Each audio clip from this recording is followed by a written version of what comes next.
Welcome to Sakshi education. This is Shravani. పోటీ పరీక్షలకు prepare అయ్యే వాళ్ళకు ముందుగా వచ్చే ఆలోచన అసలు మనం ఎలా చదవాలి, ఏ సబ్జెక్ట్ కి ఎంత టైం అనేది పెట్టుకోవాలన్నది కూడా ఎవరికీ తెలియనటువంటి అంశం. చాలా వరకు కూడా ఎక్కువ చదివేయాలన్న ఒక ఉద్దేశంతో ఎక్కువ శాతంగా కూడా కన్ఫ్యూజ్ అయిపోతూ ఉంటారు. ఇప్పుడు త్వరలో రాబోయేటువంటి గ్రూప్ 1, గ్రూప్ 2 అదే విధంగా యూపీఎస్సీకి కూడా మనం ఎలా ప్రిపేర్ అవ్వాలి, అదే విధంగా వాటికి స్కెడ్యూలింగ్ అనేది కూడా ఏ విధంగా ఉండాలి, ముఖ్యంగా సైన్స్ అండ్ టెక్నాలజీకి ఉన్నటువంటి ప్రాధాన్యత ఏంటి, వీటన్నిటి గురించి కూడా చెప్పడానికి ప్రస్తుతం మనతో పాటు భరత్ సత్తార్ గారు ఉన్నారు. దగ్గరగా ఒక 100 నుంచి 150 మంది ర్యాంకర్స్ కి గైడ్ చేసినటువంటి ఎక్స్పీరియన్స్ ఉన్న అదే విధంగా సీనియర్ ఫ్యాకల్టీ మనతో పాటు ఉన్నారు. సో వారిని అడిగి మరిన్ని విషయాలు తెలుసుకుందాం. నమస్తే సార్. నమస్కారం అండి. సో సార్, బేసిక్ గా ఇప్పుడు పోటీ పరీక్షలకు ప్రిపేర్ అయ్యే వాళ్ళందరికీ ఉండే ఒక రెగ్యులర్ ఒక కన్ఫ్యూజన్ అని చెప్పొచ్చు. లైక్ ఏ సబ్జెక్ట్ ని మనం ఎలా ప్రిపేర్ అవ్వాలి, ఏ సబ్జెక్ట్ కి ఎంత టైం అనేది పెట్టుకోవాలి అన్నది చాలా వరకు తెలియదు. అందులో మెయిన్ గా ఏంటి అంటే సైన్స్ అండ్ టెక్నాలజీ అంటే ఆ సబ్జెక్ట్ స్టిల్ ఆన్ గోయింగ్. ఎందుకు అంటే డే టు డే మనకి టెక్నాలజీ అనేది మారుతూ ఉంటుంది, కొత్త కొత్త అంశాలన్నీ కూడా చేరుతూ ఉంటాయి. సో ఇలాంటి టైంలో మనం యూపీఎస్సీకి కానీ గ్రూప్ 1, గ్రూప్ 2కి కానీ సైన్స్ అండ్ టెక్నాలజీ అనేది ఎలా ప్రిపేర్ అవ్వాలి? So first of all madam, science and technology part అనేది యూపీఎస్సీ అయినా, గ్రూప్ 1 అయినా, గ్రూప్ 2 అయినా ఒకటే కాంపోనెంట్స్ ఉంటాయి. కాకపోతే మన ఆలోచన విధానం చేంజ్ అవ్వాలి. ఫర్ ఎగ్జాంపుల్, మన ప్రిపరేషన్ యూపీఎస్సీ అనుకున్నట్లయితే అక్కడ అడిగే questioning pattern, previous year questions మనం ఒకసారి ఐడెంటిఫై చేస్తూ ప్యూర్లీ అనలైటికల్‌గా థింక్ చేయాలి. ఇప్పుడున్న కాన్సెప్ట్స్ న్యూస్ పేపర్స్‌లో వచ్చేటువంటి కొన్ని కొన్ని టాపిక్స్ స్పెషల్‌గా వాటిపైన ఫోకస్ చేస్తూ, వాటికి సంబంధించినటువంటి బేసిక్స్ పైన పట్టు సాధిస్తూ, మనం కొంత ప్రిపరేషన్ అనేది అలా మూవ్ అవుతున్నట్లయితే, మనకు కొద్ది రోజులకి దానిపైన ఒక ఐడియా వస్తుంది. అలా కొన్ని కొన్ని స్పెసిఫిక్ ఏరియాస్ ఉంటాయి. స్పేస్ అని, డిఫెన్స్ అని, బయోటెక్నాలజీ అని, ఎనర్జీ సెక్టర్ అని, న్యూక్లియర్ టెక్నాలజీ అని, అదేవిధంగా emerging areas of science and technology అని, ఈ టాపిక్స్ కాకుండా ఇంకెక్కడే కానీ క్వశ్చన్స్ అనేది అడిగేదానికి స్కోప్ లేదు. అలా మనకి ట్రెడిషనల్‌గా ఎప్పటినుంచో ఈ నేను చెప్పినటువంటి టాపిక్స్ నుంచి ఆ క్వశ్చన్స్ అనేది ఐడెంటిఫై చేయొచ్చు. మన ప్రిపరేషన్ ఎలా ఉండాలంటే, ఫర్ ఎగ్జాంపుల్ యూపీఎస్సీ గురించి ఆలోచిస్తే అదంతా ఇంతకుముందు క్వెషన్ పేపర్స్‌ని చూసి అనలైటికల్‌గా క్వశ్చన్స్ ఎలా అడుగుతున్నారనేది మనం ఆ వేలో ముందుకెళ్ళాలి. మరి ఇంక గ్రూప్ 1, గ్రూప్ 2 అంటే ఈ మధ్య కాలంలో ఈ గ్రూప్ 1, గ్రూప్ 2 కూడా ఆల్మోస్ట్ యూపీఎస్సీ క్వెషన్స్ అనేది ఎలా ఉంటున్నాయో అదే ప్యాటర్న్‌లో వీళ్ళు కూడా అదే విధంగా క్వెషన్స్ అనేది డిజైన్ చేస్తున్నారు. సో సైన్స్ అండ్ టెక్నాలజీ సబ్జెక్ట్‌ని సెపరేట్ చేయకుండా అన్ని ఎగ్జామ్స్‌కి ఒకేలాగా అన్నట్లు మనం థింక్ చేసి చదువుకుంటే మనం యూపీఎస్సీలో కొంత హెల్ప్ అవుతుంది. కాకపోతే మెయిన్ పార్ట్ ఏందంటే ఇక్కడ గ్రూప్స్ ఎగ్జామినేషన్ మేడం. అది తెలంగాణ కానివ్వండి, ఏపీ కానివ్వండి, ఇప్పుడున్నటువంటి గ్రూప్స్ ప్యాటర్న్‌లో సైన్స్ అండ్ టెక్నాలజీ అనేది ఒక కీ పార్ట్, కోర్ సబ్జెక్ట్ కిందకి అనుకోవచ్చు. ఎందుకంటే ఫర్ ఎగ్జాంపుల్ ఏపీ వాళ్ళకి అనుకోండి, గ్రూప్ 2 వాళ్ళకి 75 మార్కులు అదే ఉంది. అదేవిధంగా గ్రూప్ 1 వాళ్ళకి కూడా మెయిన్స్‌లో 150 మార్కులకు ఉంది. తెలంగాణలో కూడా గ్రూప్ 1లో మెయిన్స్‌లో ఒక 100 మార్క్స్‌కు, ప్రిలిమ్స్‌లో అరౌండ్ ఒక 25 మార్క్స్‌కి అనేది ఇన్‌ఫ్లూయెన్స్ చేస్తుంది.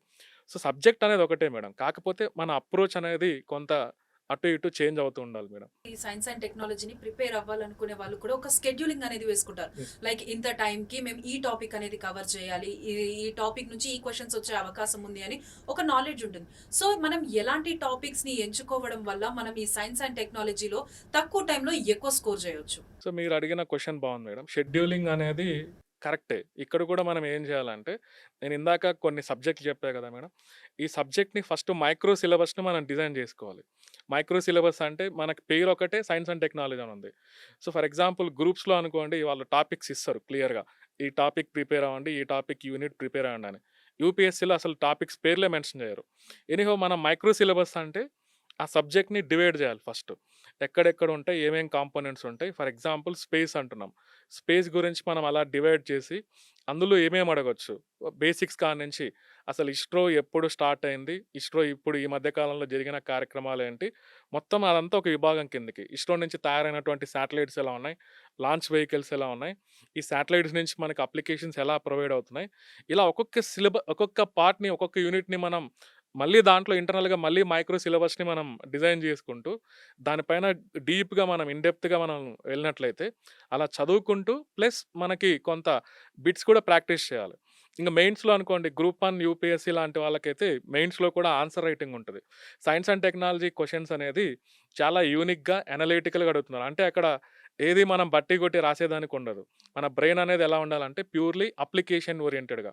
కాన్సెప్ట్ పైన ఐడియా ఉండాలి. దాని నుంచి మనం అప్లికేషన్స్‌ని ఇన్‌స్టంట్‌గా డిజైన్ చేయాలి. అలా మనకెప్పుడొస్తుందంటే అది నిదానంగా ఒక్కొక్క సబ్జెక్ట్‌ని, ఒక్కొక్క యూనిట్‌ని మనం దాన్ని డీప్‌గా స్టడీ చేసే కొద్దీ మనకి during the course of time అంటే ప్రిపరేషన్‌లో భాగంగా మనకే ఆటోమేటికల్‌గా అర్థమవుతుంది మేడం. దాన్నే ఒక్కొక్క యూనిట్‌ని మనం డిజైన్ చేసుకుంటూ ఒక 2 మంత్స్, 3 మంత్స్ దానిపైన మనం ప్రత్యేకంగా ఫోకస్ చేస్తే ఇక్కడ మ్యాథ్స్ వాళ్ళని గాదు, సైన్స్ వాళ్ళని గాదు, నాన్ సైన్స్ వాళ్ళని గాదు. అందరూ ఈక్వల్‌గా స్కోర్ చేసేదానికి స్కోప్ ఉంది మేడం.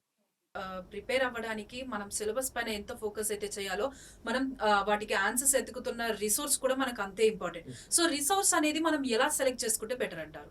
సో, రీసోర్సెస్ అనేది ప్రెజెంట్ అయితే మేడం మనకి government websites. So, for example మనకి స్పేస్ అంటే మనకి ఇమ్మీడియేట్‌గా గుర్తొచ్చేది ఇస్రో వెబ్‌సైట్. ఇస్రో వెబ్‌సైట్ ఎప్పటికప్పుడు అప్‌డేట్ అవుతుంటది. అందులో ఫర్ ఎగ్జాంపుల్ ఏదన్నా కొత్తగా నిన్న ఏదైనా శాటిలైట్ లాంచ్ చేశారనుకోండి, దాని గురించి ముందే ఇన్ఫర్మేషన్ ఉంటది. లాంచ్ అయిన తర్వాత కూడా మళ్ళీ ఆ ఇన్ఫర్మేషన్ అప్‌డేట్ అవుతూ ఉంటది. ఇస్రో అనేది ఒక సోర్స్ కిందకి, స్పేస్ కిందకి. అదే విధంగా న్యూస్ పేపర్స్. మెయిన్ థింగ్ ఏందంటే రెగ్యులర్‌గా న్యూస్ పేపర్స్‌ని మనం ఫాలో అవుతుండాలి. సో, మన government websites, news papers plus కొన్ని మార్కెట్‌లో స్టాండర్డ్ బుక్స్ ఉంటాయి మేడం. గవర్నమెంట్ రిలీజ్ చేసినటువంటి పబ్లికేషన్స్ ఉంటాయి. అవి మనం కొంతవరకు మెయిన్ సోర్స్ కిందకి తీసుకోవాలి మేడం. వాటిట్లో ఉన్నాయి మనం వాటిని నేర్చుకుంటూ ఇంకా కొత్తగా ఎప్పటికప్పుడు మనం అప్‌డేట్ అవుతూ ఉండాలి. కొత్త విషయాలని ఆ సిలబస్‌కి మనం యాడ్ చేస్తూ ఉండాలి. అంతేగాని ఇక్కడ మనకు ప్రత్యేకంగా ఒక సోర్స్ నుంచి అయితే మనం చెప్పలేం మేడం. అన్నీ కలెక్టివ్‌గా, కాంప్రహెన్సివ్‌గా మనం చూసుకోవాలి. సో సార్, అంటే ఇప్పుడు యూపీఎస్సీకి ప్రిపేర్ అయితున్న వాళ్ళు అంటే ఓన్లీ యూపీఎస్సీ వరకే వాళ్ళకి ఆ నాలెడ్జ్ పనికొస్తుందా? లేదు అంటే మనం గ్రూప్ 1, గ్రూప్ 2కి కూడా మనం అటెంప్ట్స్ చేయొచ్చా? So, definitely madam. UPSC preparation అంటే అది ఇంకా అల్టిమేట్. అంతకంటే టఫెస్ట్ ఎగ్జామ్ ఇండియాలో ఏది లేదు ప్రెజెంట్. సో, వరల్డ్‌లోనే అది టఫెస్ట్ ఎగ్జామ్ అని కన్సిడర్ చేయొచ్చు. సో, అలా ప్రిపేర్ అయ్యి దాని కోసం కష్టపడిన వాళ్ళు డెఫినెట్‌గా చాలా మందిని చూస్తుంటాం. యూపీఎస్‌సీ ప్రిపరేషన్‌లో ఉండి గ్రూప్ 1 కొట్టిన వాళ్ళను, గ్రూప్ 2 కొట్టిన వాళ్ళను. సో, యూపీఎస్‌సీ ప్రిపేర్ అయ్యే వాళ్ళకి ఖచ్చితంగా ఈ గ్రూప్స్‌కి ఖచ్చితంగా హెల్ప్ అవుతుంది మేడం. ఎందుకంటే వాళ్ళ ప్రిపరేషన్ లెవెల్ అనేది కొంత స్టాండర్డ్‌గా ఉంటుంది. ఇప్పుడొచ్చే గ్రూప్స్ ప్యాటర్న్‌లో కూడా యూపీఎస్‌సీ టైప్ క్వెషన్సే అడుగుతున్నారు. అంతెందుకండి ఈ మధ్య జరిగిన ఏపీలో జరిగిన గ్రూప్ 1 అనుకోండి, తెలంగాణలో జరిగిన గ్రూప్ 1 ఎగ్జామినేషన్స్‌లో సెలెక్ట్ అయినటువంటి పర్సన్స్ చూస్తే ఎక్కువగా వాళ్ళు యూపీఎస్‌సీ ప్రిపేర్ అన్న వాళ్ళు మనం ఐడెంటిఫై చేయొచ్చు. అలానే యూపీఎస్‌సీ ప్రిపరేషన్ లేకపోయినా కూడా కొత్తగా ఎవరన్నా ప్రిపేర్ అయినా కూడా సో, నేనొకటే చెప్తున్నా. సో, మన బ్రెయిన్ అనేది కొంత అనలైటికల్‌గా ఉంచుకునేదానికి ట్రై చేయాలి. ఏది అక్కడ బట్టి కొట్టకూడదు. ఇప్పుడున్న ఇప్పుడున్న ప్యాటర్న్స్‌లో బట్టి చదువు అనేది పనికిరాదు మేడం. సో, దేన్నైనా మనం నీట్‌గా అర్థం చేసుకోవాలి. కొంత పేషెన్స్ ఉండాలి. దాన్ని నేర్చుకోవడానికి టైం కేటాయించాలి. మీరన్నట్లు ప్రాక్టికల్‌గా దాని గురించి థింక్ చేయాలి. అప్పుడే దాన్ని మనం బెటర్‌గా ప్రెజెంట్ చేయగలుగుతాం మేడం. పోటీ పరీక్షలకు ప్రిపేర్ అయితున్నప్పుడు మనకి చాలా మంది చాలా రకాలుగా చెప్తారు. Like online classes better. Yes. లేదు అనంటే కొంతమంది ఏమంటారంటే ఆఫ్‌లైన్ ఫిజికల్‌గా ప్రెజెంట్ అయితేనే మన కాన్సంట్రేషన్ అక్కడ ఉంటది. సో దట్ మనం ఈజీగా లెర్న్ చేస్తాము అని చెప్పేసి. సో బేసిక్‌గా ఎవరైతే ఇప్పుడు ఈ కాంపిటీటివ్ ఎగ్జామ్స్‌కి ప్రిపేర్ అయితున్న వాళ్ళు ఉన్నారో, సో వాళ్ళు ఆన్‌లైన్ క్లాసెస్ బెటర్ అంటారా? లేకపోతే ఆఫ్‌లైన్ క్లాసెస్ బెటర్ అంటారా? ఫస్ట్ థింగ్ మేడం 2 దాన్లకి అడ్వాంటేజెస్ మాట్లాడతాం. డిసడ్వాంటేజెస్ మాట్లాడతాం. ఫర్ ఎగ్జాంపుల్ ఆఫ్‌లైన్ క్లాస్ అనుకోండి. దానివల్ల అడ్వాంటేజ్ ఏందంటే ఎప్పుడైనా ఒక వ్యక్తి మన ముందరుండి డైరెక్ట్‌గా మనతో ఇంటరాక్ట్ అవ్వడం వేరే, వర్చువల్‌గా ఇంటరాక్ట్ అవ్వడం వేరే. మీరన్నట్లు ఆన్‌లైన్ క్లాసెస్ అంటే అది వర్చువల్‌గా మన ముందర ఏదో డిజిటల్ ఫార్మాట్‌లో అలా చూస్తుంటాం. మన బ్రెయిన్ అనేది ఎప్పుడైనా డైరెక్ట్‌గా ఫేస్ టు ఫేస్ ఇంటరాక్షన్ ఉన్నప్పుడే మన మెమరీ పవర్ అనేది ఎక్కువ రోజులు గుర్తుపెట్టుకోగలుగుతాం. సో, దానివల్ల ఏందంటే నా ఒపీనియన్ ఏందంటే ఆఫ్‌లైన్ యాక్సెస్ ఉంటే, ఆఫ్‌లైన్‌లోనే క్లాసెస్ వింటే వాళ్ళకి ఎక్కువ రోజులు మెమరీ పవర్‌లో అలా ఉండిపోతుంది. ఆన్‌లైన్ అనేది ఇంకా యాక్సెస్ లేనప్పుడు, మనకు అవకాశం లేనప్పుడు చాలామంది ఎంప్లాయీస్ ఉంటారు. వాళ్ళకి తప్పదు. రోజు జాబ్ చేస్తూ ప్రిపేర్ అవ్వాలి. అలాంటప్పుడు ఆన్‌లైన్‌లో ప్రిపేర్ అవుతే సరిపోతుంది. బట్ నా ఒపీనియన్ ఏందంటే, ఒకవేళ ఆఫ్‌లైన్ యాక్సెస్ ఉంటే, ఆఫ్‌లైన్‌లో వినేదానికి ట్రై చేయండి మేడం. సో, ఆన్‌లైన్ అనేది దానికి కూడా అడ్వాంటేజెస్ ఉన్నాయి. ఫర్ ఎగ్జాంపుల్ ఏందంటే, మనం ఎప్పుడన్నా క్లాస్‌కెళ్ళాము. మనం మిస్ అయ్యుంటాం. ఏదన్నా హ్మ్. హెల్త్ ఇష్యూస్ వల్ల, ఏదన్నా వర్క్ వలన. అప్పుడేందంటే, మనం ఆన్‌లైన్‌లో మళ్ళీ మళ్ళీ ఎప్పుడైనా రివైజ్ ఫాలో అయ్యేదానికి చేసుకోవచ్చు. స్కోప్ ఉంది. సో, ఇలా నేనేం చెప్తున్నా అంటే హైబ్రిడ్ మోడల్. హ్మ్. కొద్దిసేపు దాన్ని, కొద్దిసేపు దీన్ని రెండిటిని యుటిలైజ్ చేసుకుంటే బెటర్. ఓకే. ఇప్పుడున్న బెస్ట్ పద్ధతి ఏందంటే అదే మేడం. హ్మ్. బట్ ఫస్ట్ ప్రయారిటీ ఏందంటే ఆఫ్‌లైన్‌కి ఇస్తే బెటర్ మేడం. మనం ప్రిపేర్ అయితున్నప్పుడు చాలా వరకు ఏంటి అనంటే, మనం ఒక టాపిక్ ఒకసారి చదివితే వస్తుంది. ఒక టాపిక్ 2 టైమ్స్, 10 టైమ్స్ చదివినా కూడా మనకు అర్థం కాదు. అలాంటి టైంలో స్టూడెంట్స్ అనేవాళ్ళు చాలా డీమోటివేట్ అవుతూ ఉంటారు. సో, అలాంటి వాళ్ళకి మోటివేట్ చేయడానికి మీరెలా ప్రయత్నిస్తుంటారు? సో, మనకేదన్నా ఒక టాపిక్ అర్థం కాలేదంటే మేడం, ఫస్ట్ ఆఫ్ ఆల్ దాని గురించి అసలు ఏమి ఐడియా లేదని. ఆ టాపిక్ పైన మినిమమ్ ఫండమెంటల్స్ మనకి నాలెడ్జ్ లేకపోతేనే అది అర్థం కాదు. ఫర్ ఎగ్జాంపుల్ నా నా క్లాస్‌కి ఎవరన్నా నాన్ సైన్స్ వాళ్ళొచ్చారనుకోండి మేడం, వాళ్ళకి నేను ఏదైనా ఒక బయోటెక్నాలజీ గురించి చెప్తున్నా అనుకోండి.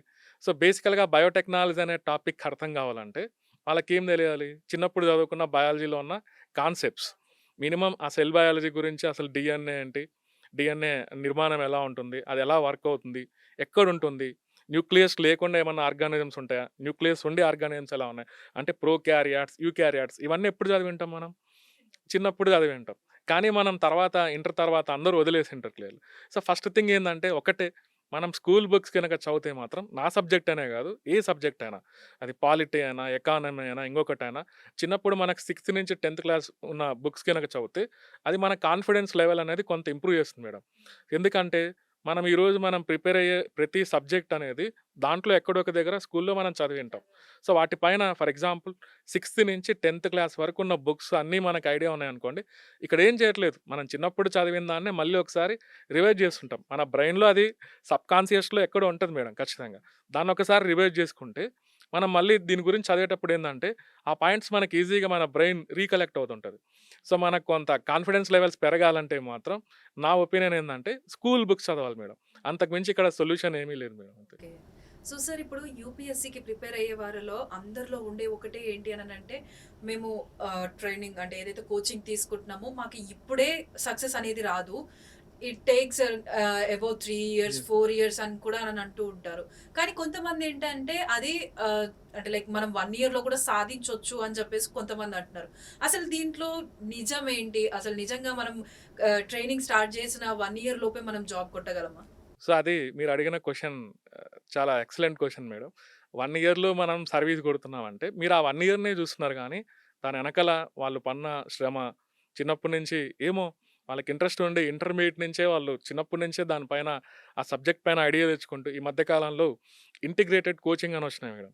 ఇంటర్మీడియేట్ నుంచే యూపీఎస్సీ కోచింగ్ ఇస్తున్నారు. ఆళ్ళేందంటే, ఇంటర్ నుంచే యూపీఎస్సీ కోచింగ్ చేరి, డిగ్రీలో కూడా కంప్లీట్‌గా దాన్ని నేర్చుకొని, వాళ్ళు జస్ట్ 23, 24 ఇయర్స్‌కి ఈజీగా కొట్టేస్తున్నారు. ఆ 1 ఇయర్ అని అనుకుంటారు గానీ, కానీ దాని ఎనకాల జరిగిన వర్క్ అనేది ఖచ్చితంగా చాలా ఉంటుంది మేడం. లేదు ఇంకా మనం మనకేం తెలీదు. మనం ఏదో బీటెక్ చదివాము. అసలు దాని పైన ఐడియా లేదంటే మినిమమ్ 3 సంవత్సరాలైతే పడతది మేడం. ఎవ్వరైనా కూడా మినిమమ్ 2-3 ఇయర్స్ అనేది పక్కా కంటిన్యూ‌గా ఆ ప్రిపరేషన్‌లో ఉండి దాని కోసం ట్రై చేస్తేనే అది కూడా మనం ఏదో ఒక స్టేజ్‌లో మళ్ళీ మిస్ అయ్యేదానికి స్కోప్ ఉంది. ఇలా అంటే ఇట్స్ ఏమవుతుందంటే completely based on hour hard work. Hard work madam. Purely. Okay. అంతేగాని 1 ఇయర్‌లోనే చదివేసి వస్తదంటే మాత్రం ఇప్పుడున్న డిఫికల్ట్ పరిస్థితుల్లో, ప్రాసెస్ ఇప్పుడున్న అంటారు. ఎగ్జామ్ ప్యాటర్న్‌లో అంత ఈజీ కాదు మేడం. ఓకే. ఎందుకంటే వి ఆర్ హ్యూమన్స్. మన బ్రెయిన్ గూడా అంత హ్మ్. సిలబస్‌ని అంత షార్ట్ పీరియడ్‌లో మనం అర్థం చేసుకొని అలా చెప్పుకుంటుంటారు గానీ కొంతమంది, కానీ ఎనకాల బిహైండ్ చాలా ఖచ్చితంగా వర్క్ దాని జరిగుంటది. బ్యాక్‌గ్రౌండ్ ఉంటది మేడం పక్కా. ఓకే. బ్యాక్‌గ్రౌండ్ లేకుండా మాత్రం 100% అంత ఈజీ రాదు కాదు. అంటారు. యూపీఎస్సీ అనేది అంత ఈజీ కాదు మేడం అది. ఓకే. సో సార్ ఇప్పుడు కాంపిటీటివ్ ఎగ్జామ్స్‌కి లైక్ యూపీఎస్సీకి ప్రిపేర్ అయితున్నాము అనంటే, ఇటు పేరెంట్స్ అయినా కానీ, అటు స్టూడెంట్స్ అయినా గానీ అనుకునేది ఏంటి అంటే, మా గంటలు గంటలు ఇప్పుడు బుక్స్ చదవాలి. పెద్ద పెద్ద బుక్స్, పెద్ద పెద్ద కాన్సెప్ట్స్ అన్నీ కూడా చదవాలి. ఎలానో అంటే లైక్ ఫ్రెండ్స్ తోటి టైమ్ స్పెండ్ గానీ, ఫ్యామిలీతో టైమ్ స్పెండ్ చేయడానికి కుదరదు. మేమిక కంప్లీట్‌లీ బుక్స్ తోటే ఉండిపోవాలి అని అనుకుంటూ ఉంటారు. సో ఇందులో ఏమాత్రం నిజం ఉందంటారు? అది టోటల్లీ రాంగ్ మేడం. అలా కంప్లీట్‌గా మనం రోజు 14 అవర్స్ బుక్స్ ముందర కూర్చొని చదవడం అంటే, అలా మనకేదో నాలెడ్జ్ వచ్చేస్తది, ర్యాంక్ వస్తదని అనుకోవద్దు. ఓకే. ఎందుకంటే మన బ్రెయిన్ గూడా యాక్టివ్‌గా ఉండాలి కొంత. ఎప్పటికప్పుడు సిట్యుయేషన్ తగినట్లు మనం గూడా ఆ పరిస్థితులు తగినట్లు మనం చేంజ్ అవుతూ ఉండాలి. ఫస్ట్ ఆఫ్ ఆల్ బ్రెయిన్‌ని మనం షార్ప్‌గా పెట్టుకోవాలంటే, దానికి సంబంధించినటువంటి ఎక్స్‌ట్రా కరిక్యులర్ యాక్టివిటీస్ కూడా ఉండాలి. ఒక పక్క మనం డైలీ ఎక్సర్సైజ్ చేస్తూనే, మనకేదైనా హాబీస్ ఉంటే వాటిని చేసుకుంటూనే, మన వర్క్ చేసుకుంటూనే క్లియర్‌గా డైలీ ఒక 6 అవర్స్ చదివినా గూడా మనం ఆ 6 అవర్స్ ఎఫెక్టివ్‌గా ఉండాలి. మళ్ళీ మనం మిస్ అవ్వకూడదు. చాలామందేందంటే కొంతమంది ఏం చేస్తారంటే పాపం అలా వదిలేసి ఏ జాబ్ చేయకుండా అలానే ఒక 5 ఏళ్ళు, 6 ఏళ్ళు అలాగే ఉండి దాని మీదే ఉంటారు. దానివల్ల ఏందంటే మన బ్రెయిన్ అనేది ఆటోమేటికల్‌గా ఇయర్‌లు పాస్ అయ్యే కొద్దీ డిప్రెషన్‌లోకెళ్ళిపోతాం. అప్పుడు ఇలా యాక్టివ్‌గా ఉండే వాళ్ళకి, మనకి డిఫరెన్స్ ఉంటది. వాళ్ళు ఎగ్జామ్ రాసేది వేరే, మనం రాసేది వేరే. మనం ఏంటంటే అలా ఇయర్‌లు పాస్ అయ్యే కొద్దీ మీరన్నట్లు ఒక భయం అనేది, మన ఇన్‌సెక్యూరిటీ ఫీలింగ్ అనేది వస్తది. ఫస్ట్ మన బ్రెయిన్‌కి సెక్యూరిటీ ఉండాలి మేడం. నాకేం గాదు, నాకిది నెగెటివ్ జరిగినా కూడా నాకు బోలెడన్ని ఆప్షన్స్ ఉన్నాయి లైఫ్‌లో బతకడానికి అన్నట్లు ఇవి చూడాలి గానీ, అదే పనిగా మనం దాని మీద ప్రెషర్ పెట్టి చదివితే మాత్రం మనం ఎన్ని గంటలు చదివినా కూడా మనకి మనం అనుకున్న రిజల్ట్స్ రావు మేడం. ఇప్పుడొచ్చే ర్యాంకర్స్ కూడా అలానే ఉంటారు మీరు చూస్తే. వాళ్ళకి ఏదో ఒకటి ఉంటది లైఫ్‌లో ఏదో ఒక యాక్టివిటీ. అంతేగాని అలా ఐడియల్‌గా ఉండిపోయి 6, 7 ఏళ్ళు అలాగే దాని మీద కూర్చుంటే మాత్రం దానివల్ల మనకి సైకలాజికల్ కాంప్లికేషన్స్ కూడా వస్తాయి. యూపీఎస్సీకి ప్రిపేర్ అయ్యే వాళ్ళందరూ కూడా ఇప్పుడు ఇందాక మనం చెప్పుకున్నట్టు ఎఫెక్టివ్‌గా కొన్ని అవర్స్ వరకి చదివితే సరిపోతుంది అని అన్నారు. సో, ఆ ఐడియల్ అవర్స్ అనేవి ఎలా ఎలా సెలెక్ట్ చేసుకుంటే బెటర్? అంటే మనం ఎర్లీ మార్నింగ్స్ చదివితే బెటరా? లేకపోతే లేట్ నైట్స్ చదివితే బెటరా? Yes madam. That is also good point madam. Early morning చదివితే ఖచ్చితంగా దాని ఇన్‌ఫ్లూయెన్స్ అనేది ఉంటది మేడం. ఫర్ ఎగ్జాంపుల్ ఎవ్రీడే మనకి 4కి లేస్తున్నాం. సో, నైట్ మనం 9 కల్లా పడుకుంటున్నాం. అంటే 9 నుంచి 4 వరకు అరౌండ్ ఒక 7 అవర్స్ నిద్ర ఉంది. That is enough clearly. So, 4కి లేసి మనం ఒక 4 అవర్స్ చదివామనుకోండి. ఆ 4 అవర్స్ అనేది డైలీ 6-7 అవర్స్ మనం చదివినట్లు. అంత ఎఫెక్టివ్ ఉంటుంది. ఎందుకంటే మన బ్రెయిన్ అనేది మన లోపల ఇంటర్నల్‌గా మన న్యూరో ట్రాన్స్‌మిటర్స్ కానివ్వండి, మన హార్మోన్స్ కానివ్వండి, మార్నింగ్ లేస్తూనే అవంతా ఫ్రెష్‌గా డెవలప్ అవుతుంటాయి క్లియర్‌గా మనకు చూస్తే. సో, మన ఎనర్జీ లెవెల్స్ కూడా మార్నింగ్ టైమ్స్‌లో మన బ్రెయిన్ ఆలోచించే విధానం గానీ, మనం ఎనర్జీ లెవెల్స్ కానీ కొంత డిఫరెంట్‌గా ఉంటుంది. అదే నైట్ అయ్యేటప్పటికి ఆ రోజంతా జరిగింటుంది. మనకి ఎన్నో యాక్టివిటీస్ జరిగింటాయి. ప్లస్ మనం కొంత మూడ్ అనేది కూడా నైట్ టైమ్ అనేది కొంత చేంజ్ అయి ఉంటుంది. సో, నా సజెషన్ ఏందంటే, ఇలా మీరన్నట్లు లిమిటెడ్‌గా చదవాలనుకుంటే మాత్రం మార్నింగ్ అనేది చాలా ఎఫెక్టివ్ టైం మేడం. ఆ 4-7 వరకు చదివినా కూడా 3 hours that is equivalent to the 6 hours madam. So, అక్కడ మన బ్రెయిన్ అనేది ఈజీగా ప్రతీదీ మనం గుర్తుపెట్టుకోగలుగుతాం. సో, మనం చాలా ఇంటలెక్చువల్‌గా ఉంటాం. సో, ఖచ్చితంగా మన ఐడియాలజీ అనేది చేంజ్ అయిపోతుంది మేడం. సార్ ఇప్పుడు యూపీఎస్సీకి ప్రిపేర్ అయ్యే వాళ్ళు అంటే ఇప్పుడు ఏ కాంపిటీటివ్ ఎగ్జామ్స్‌కైనా ప్రిపేర్ అయ్యే వాళ్ళు ఏంటంటే మెయిన్‌గా చూసేది ప్రీవియస్ పేపర్స్. యెస్. సో, యూపీఎస్సీకి కూడా మనం ప్రీవియస్ పేపర్స్ అనేవి ఫాలో అవుతే మనం కొంచెం స్కోర్ చేయడానికి బెటర్ ఆప్షన్ అంటారా? Definitely madam. ప్రీవియస్ క్వెషన్స్ అనేది చాలా ఇన్‌ఫ్లూయెన్స్ చేస్తాయి. ఎందుకంటే ఫర్ ఎగ్జాంపుల్ మనం ఏదైనా ఒక issue current issues, current affairs రెండిటికి తేడా ఉంటది. సో, కరెంట్ అఫైర్స్ అంటే జస్ట్ అప్పటికప్పుడు మనం న్యూస్‌లో చూస్తుంటాం. అప్పుడే దాన్ని రిలేట్ చేసుకుంటుంటాం. కానీ కరెంట్ ఇష్యూ అది ఎప్పటినుంచో అది న్యూస్‌లో అలా సర్క్యులేట్ అవుతూనే ఉంటది. ఫర్ ఎగ్జాంపుల్ ఒక 10 ఇయర్స్ కిందట ఆ ప్రాసెస్ అనేది స్టార్ట్ అయింది. అది ఇంకా ఏదో ఒక విధంగా మనకి న్యూస్‌లో కనిపిస్తూనే ఉంటది. సో, ఇదంతా ఏందంటే ఈ 10 ఇయర్స్‌లో యూపీఎస్సీ కనీసం దాన్ని ఒక 3-4 టైమ్స్ క్వెషన్ అడిగింటది. ఫర్ ఎగ్జాంపుల్ నేను ఒక ఎగ్జాంపుల్ ఇక్కడ తీసుకుంటాం. టెక్నికల్‌గా ఇక్కడ మాట్లాడితే జీన్ ఎడిటింగ్ అనే కాన్సెప్ట్ ఉంది మేడం. జీన్ ఎడిటింగ్ దాన్ని తెలుగులో ఇలా అనుకోవచ్చు. జన్యు సవరణ పద్ధతి అని. సో, ఈ ఈ కాన్సెప్ట్ అనేది 2020లో కొంతమందికి నోబెల్ ప్రైజ్ వచ్చింటది. 2020లో. ఆ నోబెల్ ప్రైజ్ వచ్చిన తర్వాత దాని నుంచి అప్లికేషన్స్ అనేది క్రియేట్ అవుతున్నాయి ప్రపంచవ్యాప్తంగా. మీరు యూపీఎస్సీ ఎగ్జామినేషన్‌లో చూస్తే ఆ 2020, 2019, 2021, 2022 రిపిటీటివ్‌గా అదే కాన్సెప్ట్‌ని కొంత డిఫరెంట్ మోడ్స్‌తో క్వెషన్స్ అడిగారు. ఈవెన్ ఈ ఇయర్ గూడా అది మళ్ళీ న్యూస్‌లో కనిపిస్తది. ఆ జీన్ ఎడిటింగ్ కోసం క్రిస్పర్-కాస్9 అనేది ఒక టూల్ అనేది డిజైన్ చేసింటారు. సో, దాన్ని ఉపయోగించి మన ఇండియా ఏదైనా డెవలప్ చేసిండొచ్చు. అగ్రికల్చర్‌లో యూజ్ చేసిండొచ్చు. అదే కాన్సెప్ట్ హెల్త్ కేర్ సెక్టార్‌లో యూజ్ చేసిండొచ్చు. ఇలా మనకి రిలేట్ చేసుకోవాలి మేడం. ఈ ఏరియానంతా ఎలా చెప్పొచ్చంటే అదంతా కరెంట్ ఇష్యూస్ అనుకోవచ్చు. ఒకే టాపిక్ అనేది రిపిటీటివ్‌గా సంవత్సరాల తరబడి మనకు కనిపిస్తూనే ఉంటది. వాటిని ఎక్కువ ఫోకస్ చేసేదానికి స్కోప్ ఉంది మేడం. అప్పుడప్పుడు రిలేట్ చేసుకోవడం వేరే. ఆ టాపిక్ అనేది సంవత్సరాల నుంచి మొత్తం బ్యాకెళ్ళి ఎక్కడ స్టార్ట్ అయింది? దాని ప్రెజెంట్ రిలేటెడ్ థింగ్స్ ఏంటి? ఇలా మనం ప్రతీదీ డీప్ సెర్చ్ చేయాలి మేడం. అలా సెర్చ్ చేసి దాన్ని అలా గుర్తుపెట్టుకుంటూ మనం ట్రై చేస్తే మాత్రం పక్కా మనకి ఎక్కువ రోజులు గుర్తుంటది. మన ప్రెజెంటేషన్ కూడా మారిపోతుంది మెయిన్స్ ఎగ్జామినేషన్‌లో. ఓకే. సో, సార్ ఇప్పుడు ప్రిపేర్ అవ్వాలి అనుకోవడం ఒక పాయింట్ అయితే, మనకి ప్రిపరేషన్ కోసం మనం సెలెక్ట్ చేసుకునే మన మెంటర్ అనొచ్చు, లేదు అనంటే మన ఫ్యాకల్టీని మనం ఎలా సెలెక్ట్ చేసుకోవాలి? ఈ ఫ్యాకల్టీని నేను సెలెక్ట్ చేసుకున్నాను అనంటే that's completely leads to my success in my path అని చెప్పేసి మనం ఎలా ఒక మంచి గురువుని సెలెక్ట్ చేసుకోవాలి? So, first of all madam మనం ఏదో మార్కెటింగ్ జూసి, ఏదో ఫాల్స్ ప్రమోషన్ జూసి, అలాంటి ట్రాప్‌లయితే పడకూడదు. ఎందుకంటే నేను ఓపెన్‌గా చెప్తున్నా ఇది. ఫస్టు ఆ ఫ్యాకల్టీ గురించి ఎంక్వైరీ జేసుకోవాలి. ప్లస్ ఆయన క్లాసులు డైరెక్ట్‌గా ఇనాలి. ఏదన్నా యూట్యూబ్‌లో ఉంటే, అసలు ఈయన దగ్గర ఆ స్టాండర్డ్స్ ఉన్నాయా లేదా? ఈయన చెప్పేది నిజంగా రీచ్ తెలిసిపోతుంది మేడం. మన దగ్గర నిజంగా ర్యాంక్ కొట్టే టాలెంటే ఉంటే, అవతల వ్యక్తి దగ్గర విషయం ఉందా లేదా అనేది ఇప్పుడున్న స్టూడెంట్స్ చాలా అడ్వాన్స్‌డ్‌గా ఉన్నారు. వాళ్ళు ఈజీగా పట్టేస్తారు. సో, నేనేం చెప్తున్నా అంటే బ్లైండ్‌గా ఫాలో అవ్వద్దు. కొద్ది రోజులు చూడండి. ఆయన గురించి రీసెర్చ్ చేయండి. సర్వీస్ చేయండి. నిజంగా ఆయన చెప్పేటి ఎగ్జామ్‌లో వస్తుంటాయా, రిలేట్ అవుతుంటాయా లేదా అనేది ఒకసారి క్రాస్ చెక్ చేసిన తర్వాత ఆయనని ఎంచుకోండి. మెంటార్‌గా ఎంచుకోండి క్లియర్‌గా. ఆయన గైడెన్స్ తీసుకోండి. ఖచ్చితంగా హెల్ప్ అవుతది. మెంటార్‌షిప్ అనేది ఖచ్చితంగా అవసరం మేడం యూపీఎస్‌లో. కాకపోతే మీరన్నట్లు మనం ఎంచుకునే దాన్ని ఉంటదనమాట అది. అదేందంటే ఇప్పుడున్న స్టూడెంట్స్‌కి వాళ్ళు చాలా అడ్వాన్స్‌డ్ ఉన్నారు. ఈజీగా అర్థమైపోద్ది. ఎవరి దగ్గర నిజంగా మనకి బెనిఫిట్ అవుతుంది అవ్వదు. అంతేగాని ఏదో ప్రమోషన్ చూసి, ఓకే, ఫాల్స్ అడ్వర్టైజ్‌మెంట్ చూసి వాళ్ళు అలా ట్రాప్‌లో పడొద్దనేది నా ఒపీనియన్ మేడం. అంతే. ఇప్పుడున్న జనరేషన్‌లో మనకి ఏఐ అనేది ఎంత యెస్. వాస్ట్‌గా పెరుగుతుందనేది మనందరికీ తెలిసిందే. సో, ఇప్పుడున్న ఎవరైతే కూడా ఈ ప్రిపరేషన్స్ అనేది మొదలు పెడుతున్నారో, వాళ్ళకి ఏఐ అనేది వాళ్ళు అనుకున్నంత స్టఫ్ వాళ్ళకి ఇచ్చి వాళ్ళని సక్సెస్ చేయడానికి హెల్ప్ చేస్తుందంటారా? Sure madam. ఇది మంచి క్వెషన్ ఇది గూడా.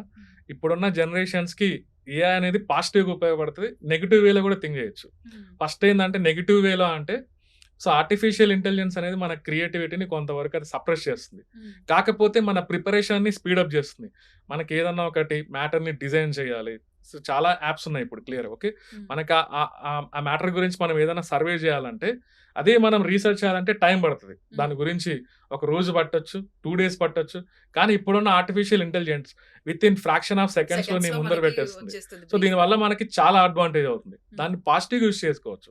2 మిక్స్ చేయాలి. మన నాలెడ్జ్ ఉండాలి. ప్లస్ ఏఐ సపోర్ట్ గనుకుంటే ఆ రెండిటిని యుటిలైజ్ చేసుకునే హ్మ్. టాలెంట్ మన దగ్గర ఉంటే మాత్రం మనం అందరికంటే ఫార్వర్డ్‌లో ఉంటాం. ఓకే. అంతేగాని పూర్తిగా ఏఐ పైన డిపెండ్ అవ్వకూడదు. అలా అని పూర్తిగా ఇంకా ట్రెడిషనల్ వేలో ఉండకూడదు. ఇప్పుడున్న ప్రపంచం 2 మిక్స్ అవుతుంది మేడం. హ్మ్. ఆ విధంగా రెండిటిని బ్యాలెన్స్ చేస్తే మాత్రం హ్మ్. ఖచ్చితంగా ప్రిపరేషన్‌లో హెల్ప్ అవుతుంది. ఆ ఓకే. వేలో ఇప్పుడు సాఫ్ట్‌వేర్స్ ఉన్నాయి. హ్మ్. చాట్ బోర్డ్స్ ఉన్నాయి క్లియర్‌గా మనకు చూస్తే. వాటిని ఉపయోగించుకొని కూడా మన ప్రిపరేషన్‌ని, మన నాలెడ్జ్‌ని కూడా ఇంకా ఎన్హాన్స్ చేసుకోవచ్చు మేడం. ఓకే. అది ఒక ఏఐ నుంచి మనకొక పాజిటివ్ థింగ్ అని చెప్పుకోవచ్చు. ఓకే. సో, సార్ ఇప్పుడు ఏఐ పెరుగుతుంది అననంటే మనకి ఇప్పుడు సైన్స్ అండ్ టెక్నాలజీకి సంబంధించి ఏఐ నుంచి కూడా మనకి క్వెషన్స్ వచ్చే యెస్ అవకాశం మేడం. ఉంది షూర్. ఏఐ గురించి.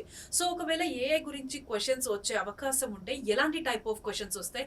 దానికి యాస్పిరెంట్స్ కానీ కొత్తగా ఎవరైతే ప్రిపేర్ అయితున్నారో వాళ్ళు ఎలా ప్రిపేర్ అవుతే దాన్ని క్రాక్ చేయగలుగుతారు? Sure madam. ఇప్పుడు ఆర్టిఫిషియల్ ఇంటెలిజెన్స్ అనేది ఒక emerging areas of science and technology కిందకి తీసుకోవచ్చు. ఎందుకంటే అది ట్రెడిషనల్ వే కాదు. ఇప్పుడిప్పుడే కొత్తగా ప్రపంచాన్ని ఇన్‌ఫ్లూయెన్స్ చేస్తుంది కాబట్టి, ఈ ఏఐ పైన ఏదో ఒక విధంగా క్వెషన్స్ అడుగుతూనే ఉంటారు.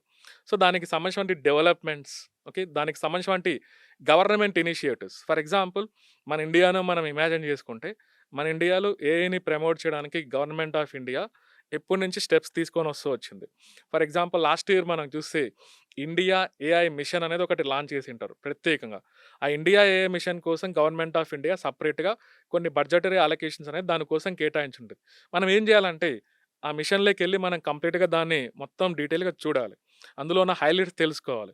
అసలు ఫస్ట్ ఆఫ్ ఆల్ అదంతా చూసే ముందర మనం ఏం చేయాలంటే అసలు ఆర్టిఫిషియల్ ఇంటెలిజెన్స్ అంటే ఏంటి? మీనింగ్ తెలుసుకున్నాక అందులో ఎన్ని రకాలు మనం యూజ్ చేయొచ్చు. ప్రెజెంట్ రీసెర్చ్ అండ్ డెవలప్‌మెంటల్ స్టేజెస్‌లో ఏమున్నాయి? యూజ్ చేసే మోడల్స్ ఏమున్నాయి? దాని గురించి మొత్తం మనకి బ్రెయిన్‌లో ఉండాలి. అలా మనం దాని గురించి ఒక ఫండమెంటల్స్ గురించి తెలుసుకున్న తర్వాతనే మళ్ళీ ఇలా సెర్చ్ చేయాలి. గవర్నమెంట్ ఆఫ్ ఇండియా ఏమన్నా డిజైన్ చేస్తుందా? దీనికి సంబంధించినటువంటి కాన్ఫరెన్సెస్ ఎక్కడన్నా జరుగుతున్నాయా? అదే విధంగా స్టేట్ గవర్నమెంట్ అనుకోండి. ఏఐని ప్రమోట్ చేయడానికి ఫర్ ఎగ్జాంపుల్ క్వాంటమ్ టెక్నాలజీస్ ఉన్నాయి ఈ మధ్య కాలంలో. ఏపీ గవర్నమెంట్ డైరెక్ట్‌గా క్వాంటమ్ కంప్యూటర్స్‌ని ప్రమోట్ చేస్తుంది. మన అమరావతిలో ఒక మీటింగ్ కూడా దానికి సంబంధించిన కాన్ఫరెన్స్ కూడా జరిగింటది. మనకి చాలా ఇంపార్టెంట్. గవర్నమెంట్ ఇనిషియేటివ్స్ పైన రేపు ఎగ్జామ్‌లో ఖచ్చితంగా ఆబ్జెక్టివ్ క్వెషన్స్‌లో డిజైన్ చేస్తారు. మెయిన్స్‌లో అనుకోండి, మెయిన్స్‌లో మళ్ళీ వేరేలాగా ఆలోచించాలి. అసలు ఈ ఏఐని మనం ఎలా ఉపయోగించుకోవచ్చు?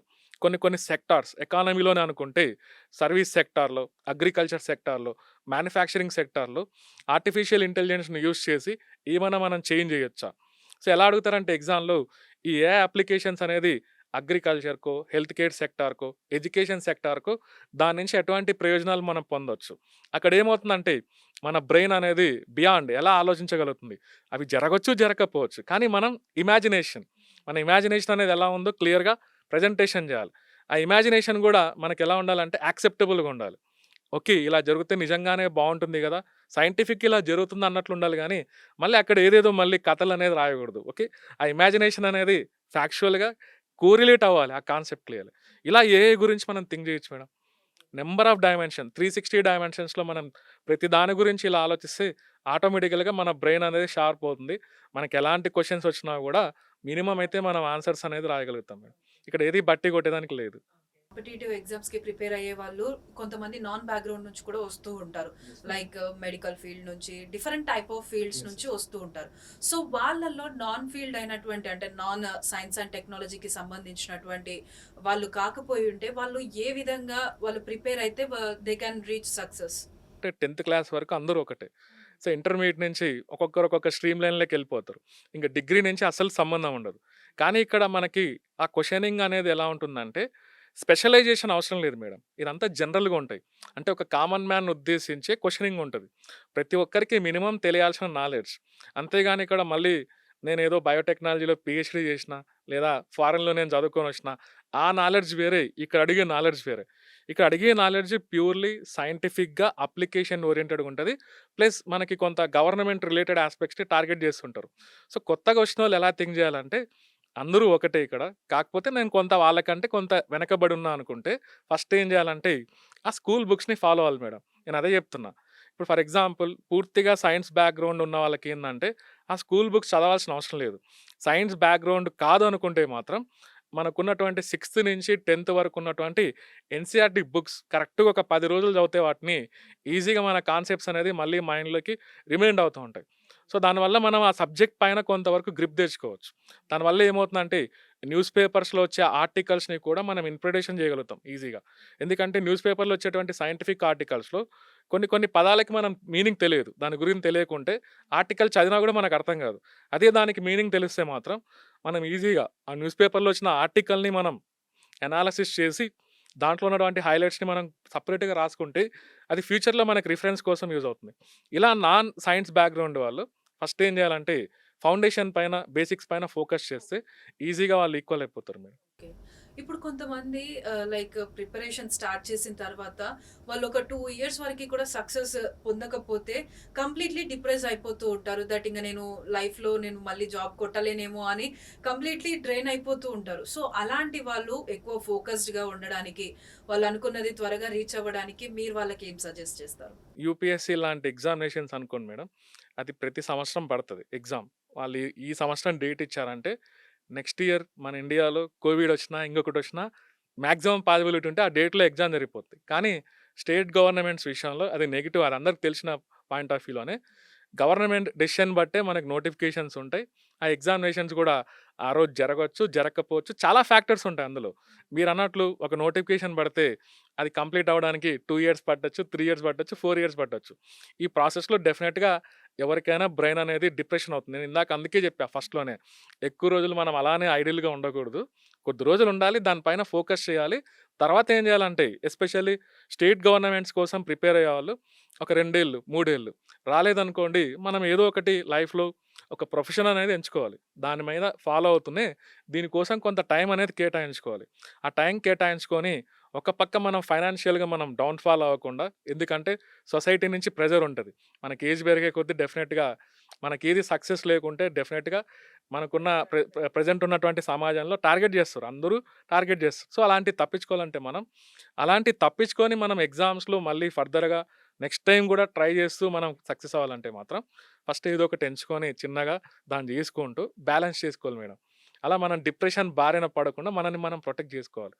ఒక ఆల్టర్‌నేటివ్ అనేది ఉంటేనే లైఫ్‌లో మనం ఏదైనా సాధించగలుగుతాం. మనం ఒకదాని పైనే ఫోకస్ చేయకుండా, మనం దాని నుంచి కూడా ఆల్టర్‌నేట్ చూసుకోవాలి అని అంటున్నారు కదా! సో, కాంపిటీటివ్ ఎగ్జామ్స్‌కి ప్రిపేర్ అయ్యే వాళ్ళు ఇతర ఎలాంటి టైప్ ఆఫ్ జాబ్స్‌కి వాళ్ళు అప్లై చేసుకోవచ్చు? అది depending upon there qualification madam. వాళ్ళకున్న క్వాలిఫికేషన్‌ని బట్టి ఏదో ఒకటి ఒక సపోర్టివ్ అనేది ఫర్ ఎగ్జాంపుల్ మనకేదైనా మ్యాథ్స్ బాగొచ్చిందనుకోండి మేడం. ఆ మ్యాథ్స్‌ని బట్టి ఎక్కడన్నా స్కూల్‌లో మంచిగా ఇంటర్నేషనల్ స్కూల్‌లో టీచర్‌గా పని చేయొచ్చు. లేదా ఇంకొక వర్క్ చేసుకోవచ్చు క్లియర్‌గా. Depending upon the qualification. దాన్ని బట్టి మనం చిన్నగా ఆ ప్రొఫెషన్‌ని ఎంచుకొని అంటే ఒక 3 సంవత్సరాలు తప్పు లేదు మేడం. ఎవ్వరైనా ట్రై చేయొచ్చు. మన ఫ్యూచర్ బాగుంటుందంటే ఒక 3, 4 ఏళ్ళు కేటాయించడం అందులో తప్పు లేదు. దానికోసం హార్డ్ వర్క్ చేయాలి, చదవాలి. అలానే ఉండిపోకూడదు కదా మేడం. 10 ఏళ్ళు అలానే ఎలా కూర్చుంటారు? 7, 8 ఏళ్ళు. సో, ఏందంటే మనకున్న క్వాలిఫికేషన్ బట్టి మనం ఏదో ఒక చిన్న ప్రొఫెషన్ ఎంచుకొని దాన్ని అలాగే దాన్ని బిల్డ్ చేసుకుంటూ ఒక పక్క దీన్ని కూడా ట్రై చేయొచ్చు. ఎందుకంటే ఇక్కడ ఏజ్ అనేది ఇప్పుడున్న గ్రూప్స్ ప్యాటర్న్‌లో మినిమమ్ ఓపెన్ కేటగిరీ కిందకి 42 ఇయర్స్ ఇస్తున్నారు మేడం. సో, యంగ్‌స్టర్స్ ఏందంటే వాళ్ళ యొక్క లైఫ్‌ని అలా రిస్క్‌లో పెట్టుకోకుండా ఒక 27, 28 ఇయర్స్ వరకు చదువుకొని తర్వాత మనకు రాలేదనుకోండి డిసప్పాయింట్ అవ్వకూడదు. ఎందుకంటే చాలామంది 30 ప్లస్‌లో కొట్టిన వాళ్ళు, 35 ఏజ్‌లో కొట్టిన వాళ్ళు, ఈవెన్ 40 ఏజ్‌లో కొట్టిన వాళ్ళు చాలామంది ఉంటారు. వాళ్ళందరూ ఏందంటే అలానే ఐడియల్‌గా ఉండరు మేడం. వాళ్ళకంటూ ఏదో ఒక ప్రొఫెషన్ ఎంచుకొని అలా వర్క్ చేసుకుంటూ దీన్ని ప్యారలెల్‌గా మెయింటైన్ చేయాలి. అలా మెయింటైన్ చేయగలగాలి. అలా చేయగలిగితేనే మనకు ఆ శక్తి ఉంటేనే కాంపిటీటివ్ ఎగ్జామ్స్‌లో మనం కంటిన్యూ చేయాలి. లేకపోతే మన లైఫే రిస్క్‌లో పడుతుంది మేడం కంప్లీట్‌లీ. అయితే కొత్తగా ప్రిపరేషన్ స్టార్ట్ చేసే వాళ్ళైనా కానీ, లేదు అంటే ఆల్రెడీ ఆస్పిరెంట్స్ ఎవరైతే ఉన్నారో వాళ్ళు సక్సెస్‌ని త్వరగా రీచ్ అవ్వడానికి వాళ్ళకి మీరేం సజెషన్స్ ఇస్తారు? సక్సెస్‌ని త్వరగా రీచ్ అవ్వాలంటే ఒకటే మేడం, హార్డ్ వర్క్ అంతే. Sincerity, determination, hard work. So, మనం అనుకున్న పని ఓకే.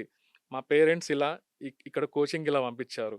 దాని మీద ఫోకస్ చేయాలి. అంతేగాని మనం వచ్చి చదువుకోకుండా బయట తిరుగుతా, ఎంజాయ్ చేస్తూ సర్లే మళ్ళీ పోస్ట్‌పోన్ అనేది ఉండకూడదు మేడం. ఫస్ట్ థింగ్ కాంపిటీటివ్ ఎగ్జామ్స్‌లో ఈరోజు ఏముందిలే, రేపు చదవచ్చులే ఇలా చేశారంటే మాత్రం ఇదేమి బీటెక్ కాదు కదా మేడం. లాస్ట్ 4 రోజులు, వారం రోజుల ముందర కి కి ఈ ఇయర్ కాకపోతే మళ్ళీ నెక్స్ట్ ఇయర్ బ్యాక్‌లాగ్స్ ఉంటాయిలని. సో, ఇలా పోస్ట్‌పోన్‌మెంట్ అనేది మానేస్తే మాత్రం ఏ రోజు జరగాల్సిన పని ఆ రోజే జరుగుతూ ఉంటే మాత్రం ఖచ్చితంగా మీరన్నట్లు షార్ట్ పీరియడ్‌లోనే వాళ్ళు సక్సెస్ అవుతారు మేడం. నేను చెప్పింది ఒకసారి ఆలోచిస్తే వాళ్ళకే అర్థమవుతుంది madam. Okay. So thank you so much sir for your suggestions and me guidance. So చూస్తున్నాం కదా, ఎవరైతే కాంపిటేటివ్ ఎగ్జామ్స్కి ప్రిపేర్ అవ్వాలనుకుంటున్నారో మెయిన్గా యూపీఎస్సి గ్రూప్ 1, గ్రూప్ 2 వాటికి ప్రిపేర్ అవ్వడానికి సబ్జెక్ట్స్ని మనం ఎలా సెలెక్ట్ చేసుకోవాలి, అదేవిధంగా రిసోర్సెస్ అనేవి కూడా ఎలా తీసుకోవాలనేది కూడా మనకి సార్ చెప్పారు కదా. సో ఎవరైనా కూడా గ్రూప్ 1, గ్రూప్ 2, యూపీఎస్సి ఇలాంటి కాంపిటేటివ్ ఎగ్జామ్స్కి ప్రిపేర్ అవుతున్న వాళ్ళు సార్ చెప్పిన స్టెప్స్ని ఫాలో అవ్వండి. అదేవిధంగా మనం ఏదైతే చదువుతున్నామో దాన్ని కంప్లీట్గా కాన్సన్ట్రేషన్ తోటి చదివి అదే విధంగా ఏ రోజు టాపిక్ ని మనం ఆ రోజు క్లియర్ చేస్తే మనం చేసేటువంటి హార్డ్ వర్క్ కి ఫలితంగా మనం ఖచ్చితంగా మనం అనుకున్నటువంటి జాబ్ ని ఖచ్చితంగా కొట్టొచ్చు అని చెప్తున్నారు. సో ఎవరైనా కూడా మేము కాంపిటేటివ్ ఎగ్జామ్స్ క్లియర్ చేయాలి అనుకునే ప్రతి ఒక్కరు కూడా ఇలాంటి స్టెప్స్ అయితే ఫాలో అయ్యి జాబ్ ని కొట్టండి.